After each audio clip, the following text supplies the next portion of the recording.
So, good evening to all of you. And today, expected question in surgery, and we'll be discussing this question. A male presented with a below image, which of the following is true? Option A, orchidectomy done. Option B, urinary diversion done. Option C, mixed aerobic and anaerobic infection is seen. Option D, anti-gas gangrene serum given. What will be the appropriate answer here? The correct answer is, for this question, is option C. What is that we are seeing in this image? All that we are seeing in this image is a kind of a funous gangrene. And you will be able to see that this also is associated with necrotizing fasciitis. Because if you look into this image, it goes even to the anterior abdominal wall. Usually, funous gangrene you would have seen restricted to the scrotum. But if an image given like this, the funous gangrene associated with necrotizing fasciitis involving the skin and the fascia of the upper aspect of the thigh and the lower abdomen, according to this picture. Now, what is funous gangrene? Funous gangrene is a type of a necrotizing fasciitis involving the scrotal skin. And the most important aspect of this funous gangrene, it will involve all the structures that surrounds the testis, except the testis will be spared. So, the testis will be spared, the tunica albuginea will be spared, and it will be intact. So, most of the time, whatever the gangrenous tissue, the necrotic tissue, the debris that can be completely removed, so total debridement can be done and you can allow a fresh granulation tissue to happen. So this is all about a funous gangrene. It's about a necrotizing fasciitis of male genitalia of the perineum and involving the entire skin, dartos, the external spermatic fascia, internal spermatic fascia, and tunica vaginalis, cremasteric fascia, all the fascias, including the dartos and the fat, everything will be involved, and except the testis will be intact. And testis with tunica albuginea. Whenever you see the testis, along with this an epididymis, so epididymis major, epididymis minor, and it continues as vas deferens. Now, testicular protein, you should understand that testicular protein is also called self protein. Testicular protein is called self protein. They can ask you this question. In the body, what do you mean by self protein? Self protein, classical example for self protein, number one, testis. Number two, the lens. Lens protein. Okay, the protein which is there within the lens is the self protein. Now, you should understand this self protein will not recognized, will not be recognized by body's immune system. Will not be recognized by body's immune system. So, that means this protein is a hidden protein and a self protein and concealed protein. And this is not recognized by immune system means what? The entire body is exposed to the immune system so that our immune system will not affect our body tissues, organ or any aspect of the body. And is being concealed. Yes. And not exposed to the immune system, should never be exposed to the immune system, even later part of the life in any given situation. There's the reason why there will be an important question asked in your exam. What is the question that will be asked in your exam? Is suspected, understand this, suspected testicular cancer. They can ask you, what is the most common testicular cancer in adults? The most common testicular cancer in adults is seminoma. Suppose you suspect a seminomatous tumor.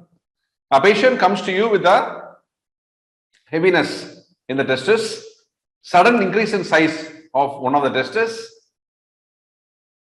and with a short history, on examination, there is a hard palpable nodule in the testis, and when you do an ultrasound, there is a solid tumor which is seen in the testis.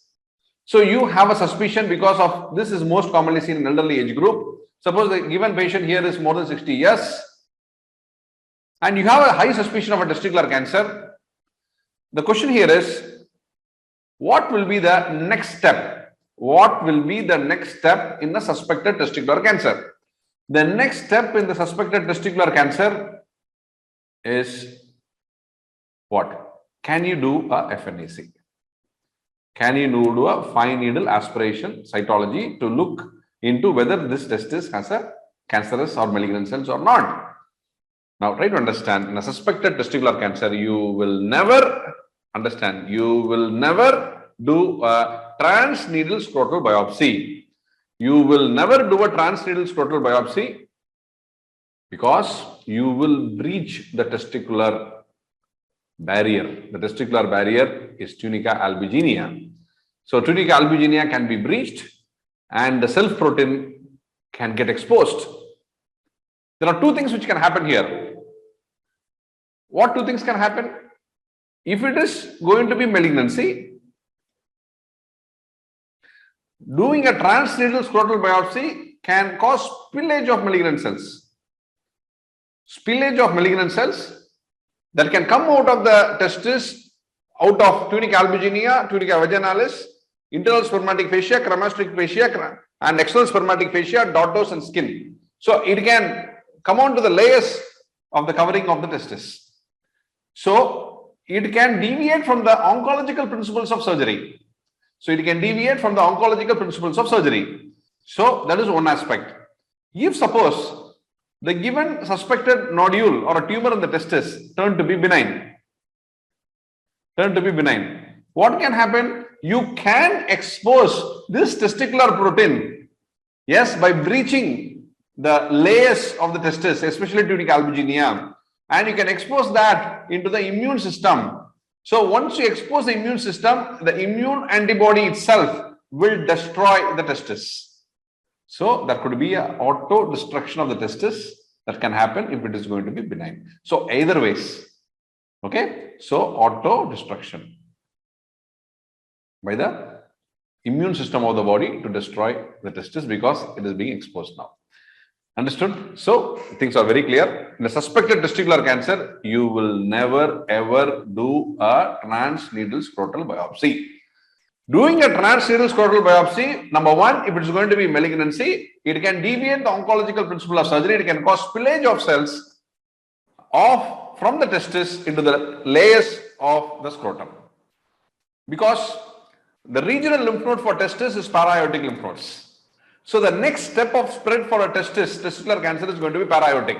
In case you're going to do a transneedle scrotal biopsy, it can come into the layers of the testis. Suppose it's going to breach the tunica vaginalis, it can go to iliac group of lymph nodes.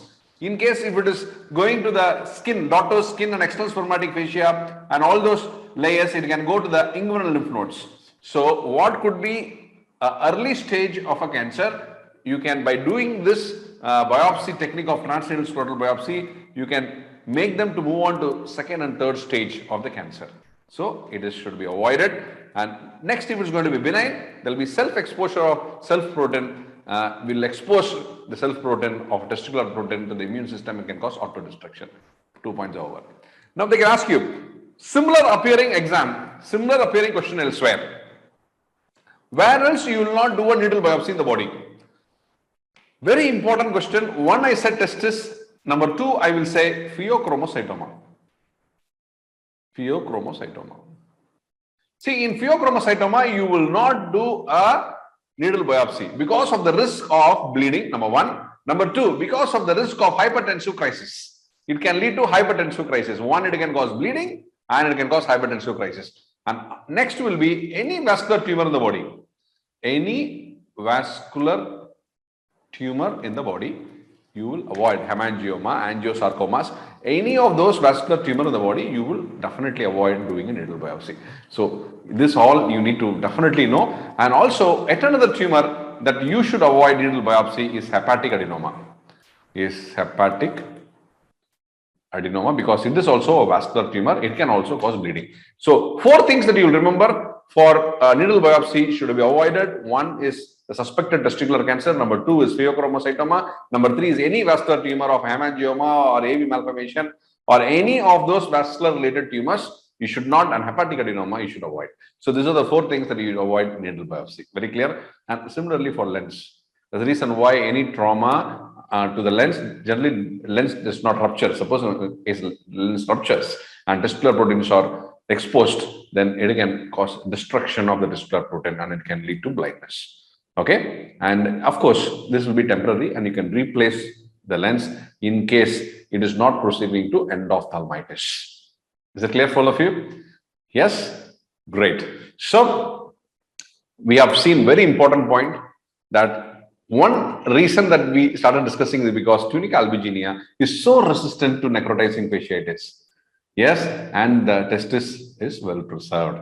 It is well preserved. Understood? Great. Now, another important aspect that you will always understand, the dihydrotestosterone which is produced from the testis is one of the most important growth factor for the prostate. Very, very, very important. Dihydrotestosterone which is produced by the testis. Yes, it's a very important factor for prostate growth. And this is one of the important aspect of why do we do a orchidectomy in patients with advanced prostatic cancer, because the growth, the progression of growth can be stopped by doing an orchidectomy. Understood? And this is one of the type of hormone manipulation.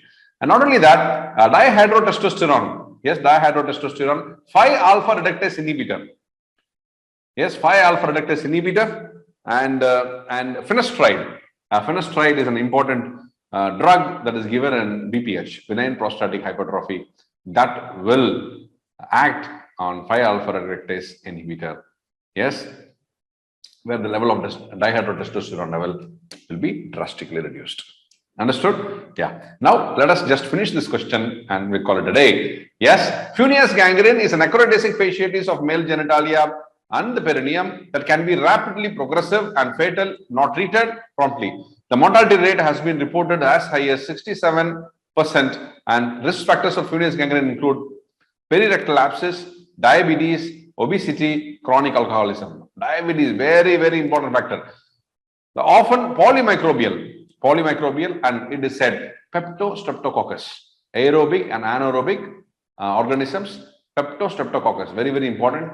And this causes inflammation of vasa vasorum. What do you mean by vasa vasorum? You know what do you mean by vasa vasorum? Vasa vasorum means the blood vessel supplying blood vessel. So inflammation of that is one of the important risk factor in Funes gangrene, necrotizing fasciitis. So the clinical signs include perineal and scrotal pain, inflammation and necrosis, crepitus. The diagnosis is largely made by a clinical suspicion. Correct? However, a radiological finding on a CT imaging can assist with the diagnosis, including soft tissue, air associated with fluid collection within the deep fascia, prompt and aggressive surgical debridement of a non-viable tissue and broad spectrum antibiotic are necessary to further prevent further spread of this infection, and a spread of fecal diversion with the endorectal tube serves as an option for a conservative fecal diversion in case it is going to go beyond the skin and the muscle and the fascia. If there is a damage to the external anal sphincter, patient may require a colostomy. Patient frequently require return trips to operating room for further debridement. Okay. Negative pressure wound therapy. This is also very, very important. Yes, this is WAC therapy. Negative pressure wound therapy system have been shown to reduce hospitalization time and also by aiding. Okay. By aiding in wound healing, correct? By aiding in wound healing, and the reconstructive strategies involving skin grafting are needed when large tissue defects results in extensive tissue damage. Okay, so things are very, very, very clear that as long as it is going to be very, very superficial and this is a superficial infection, it's going to be treated with adequate antibiotic and debridement, and things should suffix. But in case it's going to involve the sphincter or deeper into that, and probably a colostomy may be required. And you also should know if there is a loss of tissue is more, than the skin grafting and reconstruction might also be required. And there's yet another phenomenon, there's a negative pressure wood dressing where the entire area is sealed with like an offside, like a sheet, with it is like airtight and watertight. And then you put in a suction tube into a suction apparatus with an appropriate pressure, and then you will see that it is getting all the debris are getting sucked, and it cleared, and the fresh granulation tissue builds up, and then it involves in kind of regeneration and wound healing. So it's very, very clear that this is all about necrotizing fasciitis, venous gangrene we have been discussing today. And thank you very much. And I'll see you tomorrow with next expected question for INI-CET November 2021. Thank you very much. Best training, peaceful environment, PG medical entrance exam preparation were my expectations. I got them at Speed Medical Village in Kanchipuram. Today, I am a PG topper. Speed Medical Village, a unique eco-friendly campus dedicated for PG preparation. Speed Medical Institute, a complete solution for medical education.